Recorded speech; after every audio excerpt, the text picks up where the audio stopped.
लीजिए, मखदूमपुर से भरपूर रोड उन्हें मिलती है। क्या विकास है मखदूमपुर में? आप मुस्तफ़ाबाद देख लीजिए, मुस्तफ़ाबाद से मुझे मिलती है 137 रोड, भाई को मिलती है 2500 रोड। वहाँ किससे हमारा भारापुर, भोरी, हमारा घोड़ेवाला, हमारा मखदूमपुर, हमारा हलवा हेड़ी के जितने भी अपनी व्यक्तिगत ज़मीनें हैं या चक जहाँ लगे हुए हैं या जहाँ उन्होंने अपने सब फार्म हाउस बनाए हुए हैं, उनके ऊपर सड़क बनाई है। अब मैं रामपुर भी एक दिन गया था, रामपुर चौराहे पे इतना पानी भर जाता है। बहुत स्वागत है आप सभी का सीसी वर्ल्ड न्यूज़ में। दोस्तों, इस वक्त हमारे साथ है मुनीष सैनी जी, जो पूर्व प्रत्याशी रह चुके हैं बीजेपी से। सर से बात करने की कोशिश करेंगे 2027 को लेकर। सर, बहुत स्वागत है आपका सीसी वर्ल्ड न्यूज़ में। आपका बहुत बहुत धन्यवाद और आपको बहुत बहुत शुभकामनाएं। सर, हमारे क्षेत्र के सारे मुद्दे उठाते रहते हैं, इसके लिए मैं आपको व्यक्तिगत शुभकामनाएं दे रहा हूँ। सर, आने वाले चुनाव में 2027 में क्या मानते हैं, विकास का मुद्दा रहेगा या फिर क्या है? भारतीय जनता पार्टी हमेशा विकास की ही राजनीति करती है, वो तुष्टीकरण की राजनीति नहीं करती है। तो हम विकास के आधार पर ही चुनाव में जाते हैं और पूरे भारत में चुनाव विकास के आधार पर ही चुनाव लड़ते हैं। तो हम निष्पक्षता के साथ में विकास के आधार पर ही दोबारा चुनाव में जाएंगे। सर, चुनाव की तैयारी कैसी चल रही है अभी मुनीष सैनी के द्वारा? मेरा मूल कर्तव्य है कि कमल के फूल को आगे बढ़ाना, और मैं कलियर विधानसभा में संयोजक होने के नाते कमल के फूल को आगे बढ़ाने का काम कर रहा हूँ। मुझे लोगों का भरपूर प्यार मिल रहा है। हम लोग जो व्यक्तिगत, हमारे यहाँ कोई प्रत्याशी नहीं होता, कमल का फूल ही हमारा प्रत्याशी होता है और कमल के फूल को ही आगे बढ़ाने का हम लोग काम कर रहे हैं। आने वाले टाइम में कैसे देखते हैं 2027 चुनाव को, मुनीष सैनी के द्वारा तैयारियों को? मैंने आपसे बताया कि कमल के फूल की तैयारी है और कमल का फूल इस बार कलियर विधानसभा में सभी यहाँ के देवतुल्य कार्यकर्ताओं ने मन बना लिया है कि इस बार कमल का फूल कलियर विधानसभा में खिलाना है। सर, कुछ लोग ये कहते हैं कि मुनीष सैनी का टिकट इस बार नहीं होगा, कुछ और भी दावेदारी पेश कर रहे हैं। उसको लेकर आपकी क्या प्रतिक्रिया है? जनता जानना चाहती है। मैंने कहा ही नहीं कभी, मैं तो कमल के फूल की बात करता हूँ और कमल के फूल को ही खिलाने की मैं बात करता हूँ। व्यक्तिगतवादिता हमारे यहाँ नहीं होती, क्योंकि हम राष्ट्रवादी लोग हैं, परिवारवादी लोग नहीं। हम राष्ट्र के निर्माण की बात करते हैं, एक परिवार को बढ़ाने की बात नहीं करते हैं। तो जो पार्टी निर्णय लेगी, मुनीष सैनी उसके साथ है। सर, बात करते हैं विधानसभा कलियर में जो विकास हुआ है उसको लेकर कितनी कमी मानते हैं आप? विकास मुझे कहीं अभी 2022 के बाद ही थोड़ा बहुत जो सड़कें वड़कें, पार्क वार्क जो हम लोगों ने बनवा दिए बन गए हैं, उसके अलावा तो आप देखते हैं कि कहीं विकास हमें दिखाई नहीं देता है। अब व्यक्तिगत कोई विकास हुआ हो तो मालूम नहीं है, लेकिन जनता के बीच में कोई विकास नहीं दिखाई देता, क्योंकि हमारा इतना पवित्र स्थान है जिसके नाम पे कलियर विधानसभा बनी हुई है। हमारा मज़ार है जहाँ पर देश विदेश से लोग बाग जो हो बाबा के मज़ार में आते हैं और वहाँ पर अरदास लगाते हैं और वहाँ पर आकर अपना जो भी उनको पूजा पाठ जो भी करना होता है वो करते हैं। उसी में मैं देख रहा था कि 15 साल के अंदर उसी में पानी की निकासी का एक प्रोजेक्ट नहीं बन पाया। जब भी बरसात होती है पानी भर जाता है वहाँ पर। तो इसी से आप समझ सकते हैं कि हम अपने पवित्र स्थान, अपने धार्मिक स्थल को ही हम ठीक नहीं कर पाए, तो बाकी विकास कहाँ दिखाई दे रहा है आपको? है कि कहीं भी आप देख लीजिए, सांतरसा की बात देख लो आप, भाई तालाब में पानी कितना भरता है। मिर्ज़ापुर मुस्तफ़ाबाद देख लो, कहीं भी किसी तरह के विकास की बात कर लो आप। पानी की बात नहीं कर रहा मैं, किसी भी विकास की बात कर लो। व्यक्तिगत कोई विकास हुआ होगा उसके बारे में मुझे मालूम नहीं है, बट जनता के बीच में धरातल में रह के कोई विकास हमें दिखाई नहीं देता है। जिन गांव में जल भरा हुआ है, अगर आप उनका हल निकालेंगे, मैं आपके साथ आएंगे, और अगर आप विधानसभा में जीत कर भेजते जनता, तो आप उनका सोल्यूशन करेंगे? देखो, ऐसा है, हम लोग विधानसभा में मैं जाऊँ ना जाऊँ, अब सबसे पहले हकीमपुर में कितना पानी भरा रहता था उसका निवारण किया। दरियापुर में एक चौराहा था छोटा सा, उस पर इतना पानी भरा रहता था, उसका निराकरण किया। रांगड़वाला से नागगढ़ पुलोनी होते हुए दरियापुर सेकंड दरियापुर जाते हुए वहाँ पानी भरा रहता था, उसका 4 साल 20 साल हमारे मुख्यमंत्री जी ने घोषणा की, अब वो धरातल पर आ गई है, उसका हम लोगों ने निस्तारण किया। हमारा सुभाष नगर है, सुभाष नगर के रोड पे पानी भरा रहता था, उसको 95 लाख हमारे तत्कालिक जो हमारे सांसद थे आदरणीय निशंक जी, उन्होंने 95 लाख स्वीकृत किए थे, उस पर उसका विकास किया। अभी वहाँ पर जाके हमारी मेयर ने खुद जाके और मेरे भी व्यक्तिगत निवेदन पर जाके उन्होंने वहाँ पानी की निकासी का काम कराया और पानी की निकासी करने के लिए वहाँ का नाला खुदवाया। अभी हमारा पाड़ली गुज्जर में चले जाइए, अब से 2 साल पहले जब पानी भरा तो मैं वहाँ गया, उस पानी के निकासी का काम मैंने कराया। अभी वहाँ आप देख लीजिए कितना पानी भरा हुआ है। कोई भी व्यक्ति वहाँ पर जाकर, मैं अभी जाने वाला हूँ 2-4 दिन के अंदर, वो कितना पानी भरा हुआ है।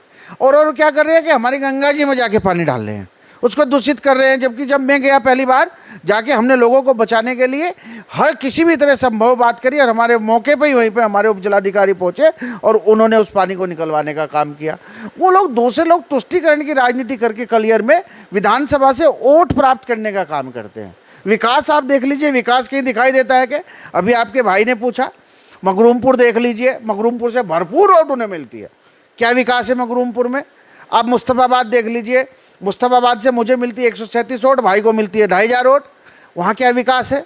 अब तो जनता ने उनको, किसी भी व्यक्ति को, कांग्रेस को कहूँगा मैं व्यक्तिगत प्रहार किसी पे नहीं करता, अब कांग्रेस को कलियर के अंदर आईना दिखाने का काम कर दिया है कि नगर पंचायत के अंदर, चाहे हमारा इमली नगर पंचायत हो, चाहे हमारा कलियर नगर पंचायत हो, चाहे हमारा रामपुर नगर पंचायत हो, तीनों में जो, और कांग्रेस, कोई भी कांग्रेस का प्रत्याशी वहाँ नहीं जीता है। इसलिए कांग्रेस को हटाने का अभियान कलियर विधानसभा में प्रत्येक नागरिक ने चला दिया है। सर अभी मेरे जो विधानसभा है उसमें कहीं दूर से दूर तक कमी नहीं है, उसको लेकर क्या कहना चाहते हैं विकास को लेकर? मेरे भाई आप ही चले जाओ, अभी मैं देख रहा था परसों ही कलियर की एक कमी नहीं मानते अपने विधानसभा में कहीं भी? अब वो अपनी जो गलती है उसको स्वीकार नहीं करते हैं तो हम क्या कर सकते हैं, ये तो आपको उन्हीं से पूछना पड़ेगा। लेकिन आप क्षेत्र में घूम रहे हैं तो आप क्षेत्र में देख लीजिए जाके।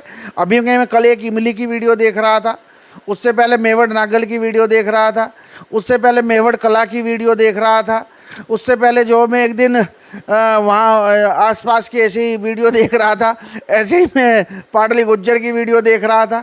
तो आप समझ सकते हैं कि जब जो धरातल पे अगर सड़क बनाई होती, कहीं तो होती ना वो। बल्कि मैं तो देख रहा था, एक हमारे मौलाना जी बोल रहे थे कि उन्होंने अपने जो उनके जो क्षेत्र, जो उनके अपने व्यक्तिगत, उनके जितने भी अपनी व्यक्तिगत ज़मीनें हैं या चक जहाँ लगे हुए हैं या जहाँ उन्होंने अपने सब फार्म हाउस बनाए हुए हैं, उनके ऊपर सड़क बनाई है। अभी मैं रामपुर की एक वीडियो देख रहा था ऐसी। तो आप धरातल में घूमते हैं कि कहीं सड़क दिखाई दे रही तो मुझे भी बता देना आप। रोजगार को कैसे देखते हैं सर? देखो, रोजगार का बहुत बड़ा मुद्दा है, और मैंने तो कहा है कि कभी भी यहाँ काम हमने शुरू कर दिया है। अगर इस बार जब हमारा कमल का फूल खुलेगा तो रोजगार के लिए जितने हमारे युवा हैं, जितने आसपास के हमारे इंडस्ट्रियलिस्ट हैं, उस पर लिखा जाता है कि 22% यहाँ का मूल निवासी लिया जाएगा। आप किसी भी फैक्ट्री में जाके देख लीजिए, कलियर विधानसभा के कितने लोग आपको मिलेंगे। अगर कलियर विधानसभा के अंदर इस बार जब कमल का फूल खिलेगा तो मैं अपने एक एक युवा भाई को, जो हमारी भारत सरकार और राज्य सरकार का नियम है, उस नियम के अनुसार रोजगार दिलवाने का काम करूँगा। और अगर नहीं भी हम लोग यहाँ मतलब कुछ भी बात हो पाई तो उसके बावजूद भी हम उन युवाओं के साथ में लगने वाला हूँ बहुत जल्दी।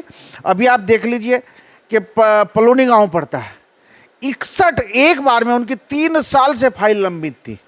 61 हमारे उत्तराखंड के मूल निवासी, विशेषकर उसमें कलियर के थे।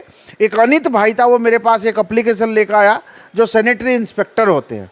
61 लोग वन टाइम मैंने लगवाने का काम किया। आप उससे भी इंटरव्यू ले सकते हैं अनित से। 3 साल से फाइल पेंडिंग थी। तो मुझे कोई भी मेरा भाई अगर जिसकी कोई फाइल लंबित है सरकार के अंदर, जहाँ भी रोजगार की बात आती है उस पर मैं बढ़ चढ़ कर अपना हिस्सा लेता हूँ और उसका निस्तारण कराने की कोशिश करता हूँ। सर लास्ट में स्वास्थ्य है, एक बड़ा मुद्दा रहा है, उसको लेकर क्या कहना चाहेंगे? स्वास्थ्य इमली में हमारी CSC है, उसको PSC थी, उसको CSC बनाने का काम कर रहे हैं। उसके बाद जितने भी हमारे PSC सेंटर हैं उनको डेवलप कराने का काम धीरे धीरे हम कराएंगे।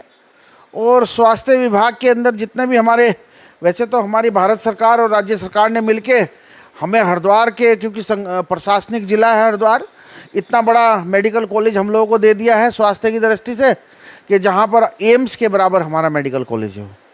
तो उसको भी, उसमें भी हमारी जितने भी हमारे नागरिक हैं उन सबको लाभ मिलेगा।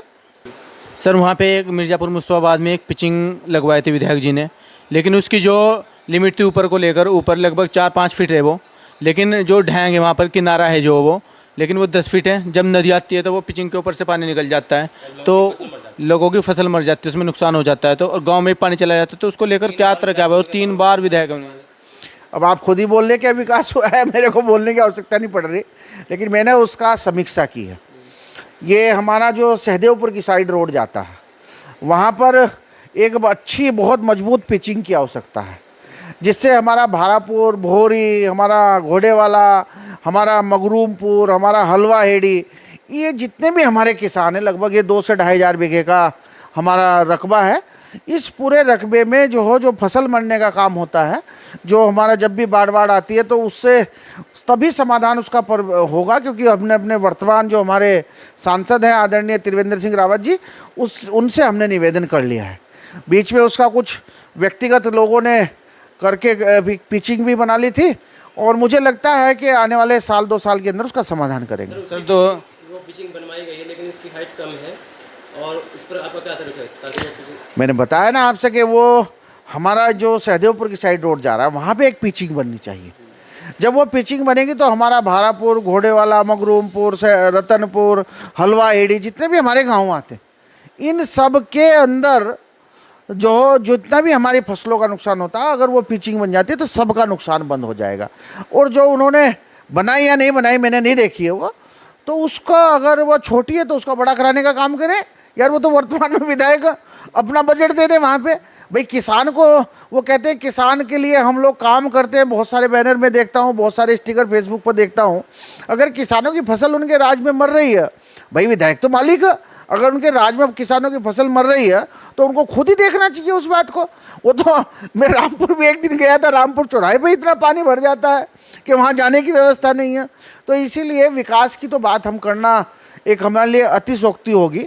मैं जब यहाँ एक दिन उन्होंने किसी मीडिया के माध्यम से मेरे से डिटेल भी मांगी, और डिटेल मैंने बना ली है कि उन्होंने कहा कि भाई वो खाली मीडिया के सामने बोलते हैं।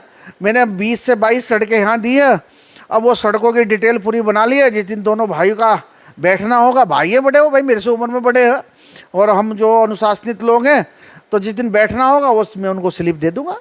सर योजनाओं को कैसे मानते हो जो पिरानकले विधानसभा में हर एक आम आदमी तक पहुँचे? योजना जो सरकारी योजनाएं आती है उनको लेकर योजनाओं के लिए पहले वो हमारे पर तुष्टिकरण की राजनीति करके हमारे पर आरोप लगाते थे कि भाई भारतीय जनता पार्टी के राज में कोई योजना नहीं आ रही है।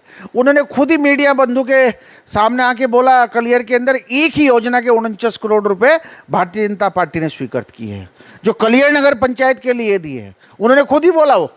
उसके बाद वो एक दिन मैं सुन रहा था कि ये पुल हमने बनवाया। अरे भाई ये तो भारत सरकार की योजना है, एनएच के पुल है, इसमें राज्य सरकार कहाँ से आ गई?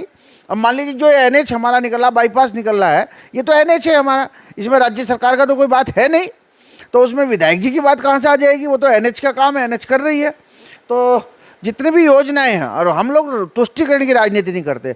अगर खाद्यान्न योजना का लाभ मिल रहा है, पहले 1 किलो मिलता था, 5 किलो प्रत्येक आदमी को मिल रहा है, तो सबको मिल रहा है।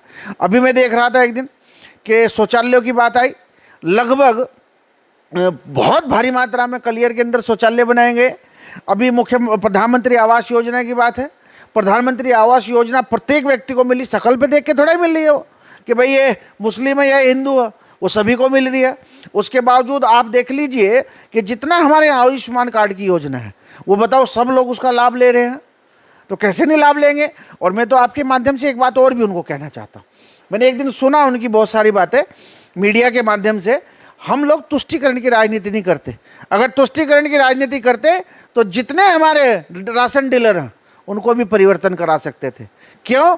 वो हमारे भाई हैं, हम लोगों ने कभी परिवर्तन कराने की बात नहीं करी है। हम तुष्टिकरण की, हम राजनीति जो जातिवादी की राजनीति नहीं करते। हम लोग व्यक्तिगत प्रहार की राजनीति नहीं करते। हम कहते हैं कि हमारा भाई जो भी है वो आराम से जिए, और जियो और जीने दे वाली। इसीलिए हमारी भारतीय जनता पार्टी का नारा है, सबका साथ, सबका विकास, सबका सम्मान। सर चुनाव 2027 में केंद्र में भी और राज्य में भी मानते आप बीजेपी फिर से बीजेपी की सरकार बनेगी या फिर चेंज होगी? 100%। उसमें तो कोई सोचने वाली बात ही नहीं है। अब आप देख रहे हैं कि उनके राष्ट्रीय अध्यक्ष आते हैं, उसमें भीड़ तक नहीं आती है।